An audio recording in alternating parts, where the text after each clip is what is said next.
Kalian pernah mendengar tentang penginderaan jauh, tapi bingung apa yang dimaksud dengan istilah ini. Lalu, apa manfaat penginderaan jauh yang dapat kita rasakan? Kali ini kita akan mengulas secara seksama dalam video kali ini. Jadi, simak videonya sampai akhir ya. Penginderaan jauh adalah pengukuran atau akuisisi data suatu objek atau fenomena oleh suatu alat yang tidak secara fisik melakukan kontak dengan objek tersebut atau dari jarak jauh. Misalnya dari pesawat atau satelit dan lain sebagainya. Sistem dalam penginderaan jauh menggunakan tenaga matahari sistem pasif yang menggunakan pancaran cahaya dan hanya dapat beroperasi pada siang hari saat cuaca cerah. Tenaga elektromagnetik yaitu bersifat selektif terhadap panjang gelombang. Karena itu timbul istilah jendela atmosfer, yaitu bagian spektrum elektromagnetik yang dapat mencapai bumi. Adapun jendela atmosfer yang sering digunakan oleh penginderaan jauh adalah spektrum tampak yang memiliki panjang gelombang 0,4 mikrometer hingga 0,7 mikrometer. Jadi, spektrum elektromagnetik merupakan spektrum yang sangat luas. Hanya sebagian kecil saja yang dapat digunakan dalam penginderaan jauh. Itulah sebabnya atmosfer disebut bersifat selektif terhadap panjang gelombang. Hal ini karena sebagian gelombang elektromagnetik mengalami hambatan yang disebabkan oleh butir-butir yang ada di atmosfer, seperti debu, uap air, dan gas. Proses penghambatannya terjadi dalam bentuk serapan, pantulan, dan hamburan. Interaksi antara tenaga elektromagnetik dan atmosfer. Faktor-faktor lain yang mempengaruhi jumlah tenaga matahari untuk sampai ke permukaan bumi antara lain adalah: yang pertama, sumber tenaga. Sumber tenaga adalah proses inderaja terdiri dari sistem pasif yang menggunakan sinar matahari dan sistem aktif yang menggunakan tenaga buatan seperti gelombang mikro. Jumlah tenaga yang diterima oleh objek di setiap tempat berbeda-beda. Hal ini dipengaruhi oleh beberapa faktor, antara lain yaitu waktu penyinaran jumlah energi yang diterima oleh objek pada saat matahari tegak lurus atau siang hari lebih besar daripada saat posisi miring atau sore hari. Makin banyak energi yang diterima objek, makin cerah warna objek tersebut. Bentuk permukaan bumi. Bentuk permukaan bumi yang bertopografi halus dan memiliki warna cerah pada permukaannya lebih banyak memantulkan sinar matahari daripada permukaan yang bertopografi kasar dan berwarna gelap, sehingga daerah bertopografi halus dan cerah terlihat lebih terang dan jelas. Keadaan cuaca.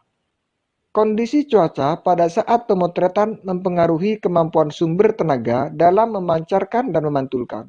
Misalnya, kondisi udara yang berkabut menyebabkan hasil inderaja menjadi tidak begitu jelas atau bahkan tidak terlihat. 2. Atmosfer.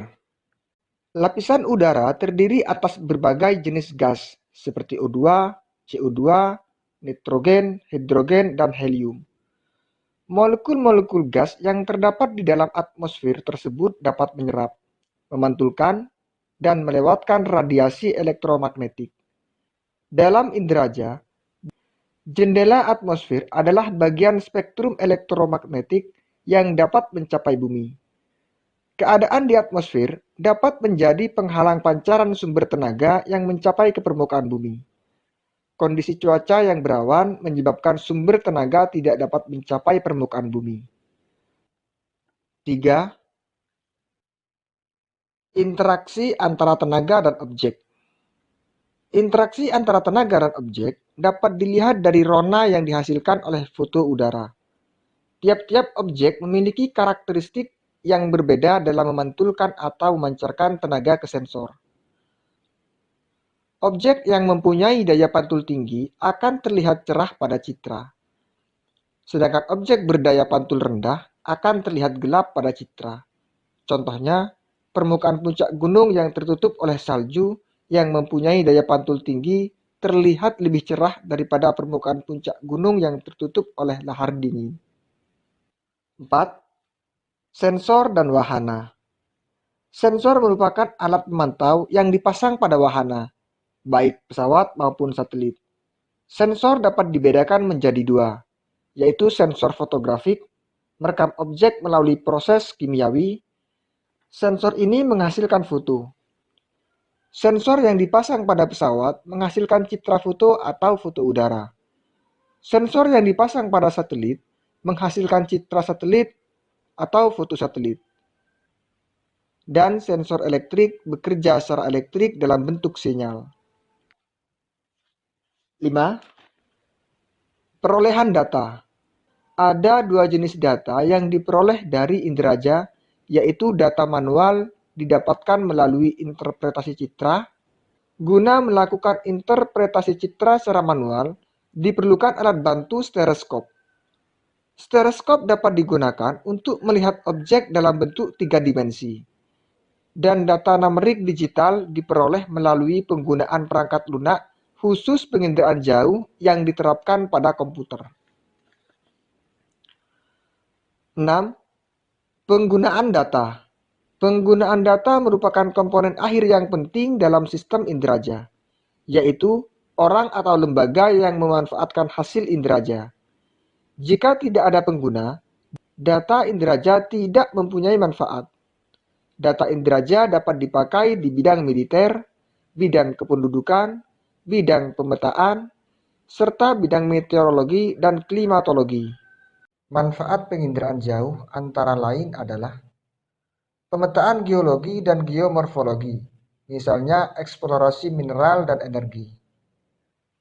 Kemudian yang kedua, pemetaan terjadinya suatu fenomena di permukaan bumi, misalnya kebakaran, banjir, degradasi lahan, perubahan lahan, dan lain-lain. Yang ketiga, melakukan pemantauan daerah rawan bencana, misalnya kebakaran, pemantauan aktivitas gunung berapi, dan pemantauan persebaran debu vulkanik. Yang keempat, melakukan studi perubahan pantai, erosi, dan sedimentasi. Jika kamu belajar hal baru hari ini, klik tombol suka di video ini, lalu bagikan pada teman-temanmu. Kalau belum subscribe, silahkan klik subscribe dan nyalakan lonceng notifikasinya agar tidak ketinggalan video-video saya berikutnya. Terima kasih.